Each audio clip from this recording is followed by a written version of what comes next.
Hello guys, good morning এবং শুভ সকাল। দেখো এখন বাজে ভোর 5টা আর আমি চলে এসেছি ভাই একটা মার্কেটে। মার্কেট বলতে যেমন তোমার এই মার্কেটে পদ্ম ফুলের পাতাও বিক্রি হয়, ঠিক আছে। এটা একটা বিশাল বড় মার্কেট, যে মার্কেটে আমার এবং প্রথম এবং ফার্স্ট টাইম আমি এই মার্কেটে এসেছি, ঠিক আছে। তবে এরকম মার্কেটে মানে এইসব মার্কেটে দেখো রাস্তা দেখছো পদ্ম ফুলের পাতা, দেখো এই পদ্ম ফুলের পাতা হোটেলে বিক্রি হয় যেখানে আমরা ভাত খাই। তারপরে দেখো আস্তে আস্তে আমি সামনে এগিয়ে গেলাম, ঠিক আছে। কিন্তু এই মার্কেটে দেখো ভোর 5টার সময় ভাই এতটা মানে ভিড় এই মার্কেটে যে বলার কথা নেই, এত লোকজন মানে আমি ভাবি সকাল সকাল লোকের এত সকাল সকাল চোখ কী করে খুলে দেখো, ঠিক আছে। আমি এসছি এখন একটা মাছের মার্কেট। মার্কেট বলতে এটা একটা মাছের আড়ত বলা হয়, ঠিক আছে। এই আড়তে অনেক ধরনের মাছ রয়েছে ভাই, অনেক ধরনের মাছ।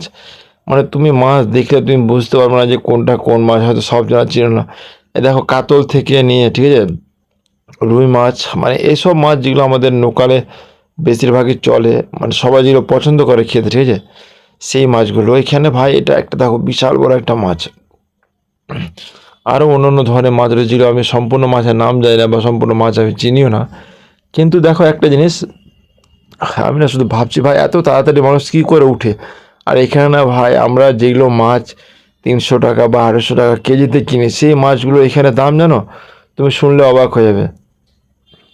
আমি না ভাবি যে সত্যি এত মাছে লাভ কি। আর ভাই মাছের কথা বলো না, সত্যি এত মাছ রয়েছে, এত মাছ রয়েছে। পেটি দেখো, এই পেটিগুলোতে এত মাছ রয়েছে ভাই, বরফ দেওয়ানো মাছ, ঠিক আছে।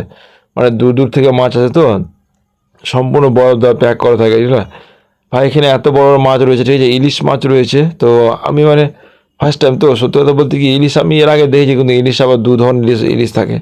এখানে দেখো তুমি যদি মাছ কিনে কাটার লোক না থাকে তো খাই, দেখো এগুলো পাবদা, এগুলো পাবদা মাছ বলে, মানে ছোটো ছোটো পাবদা দেখো, এগুলো তোমার রুই মাছ। ভাই মাছের এত আড়ত, এত বড় বিশাল বড় একটা আড়ত ভাই। আমি মানে বুঝতে পারছি না, এত লোকজন চারিদিকে, সকাল সকাল এত সকাল সকাল লোক কী করে উঠে যায়, ঠিক আছে। তবে দেখো যারা মাছের ব্যবসা করে তারা প্রত্যেক দিন কিন্তু ভোর 4টা থেকে 5টার মধ্যে সবাই আড়তে চলে আসে। তার কারণ ভোরের বেলায় মাছ থাকে, এখানে দেখো ঢেউয়া মাছ, দেখো জিন্দা জিন্দা মাছ ভাই, একদম জিন্দা মাছ। মানে এখানে প্রত্যেকটা মাছই একদম সত্যি খুবই মানে এত সুস্বাদু হবে, দেখে মনে হচ্ছে পার জিন্দা মাছ। তো এই মাছ জিন্দা মাছ খাওয়ার কিন্তু আলাদা একটা মজা, কারণ মাছ জিন্দা মাছ তো ভাই ভালো লাগবে। এখানে দেখো না, আমি না দেখো এই পেটি দেখো এতগুলো মাছ রয়েছে ভাই, এগুলো সব পেটি মানে আগে থেকে ওজন করে রাখা হয়। দেখো পাঙাশ, বড় বড় পাঙাশ, জিন্দা পাঙাশ, বুঝেছো। অনেকজন পাঙাশ খায়, আমাকে তো পছন্দ না, ঠিক আছে। তারপর তুমি দেখো সামনে আমি এগিয়ে যাচ্ছি, ঠিক আছে, অনেক লোকজন আশেপাশে সকালবেলা। এখানে দেখো ভাই কত বড় একটা মাছ, দেখো আমি ভাবতে পারছি না ভাই, এত বড় বড় মাছ, আর এগুলো সব জিন্দা মাছ ভাই। এই দেখো নড়ছে, দেখো এত বড় মাছ। সত্যি আমি এই আড়তে না আসলে বুঝতে পারতাম না যে এত এত মাছ, এত জিন্দা মাছ। আর মানুষ এত সকাল সকাল যে চলে আসে না, বলা মুশকিল। আর দেখো এই আড়তটা না আমি এর আগে দেখিনি, আমার ফার্স্ট টাইম। কারা কারা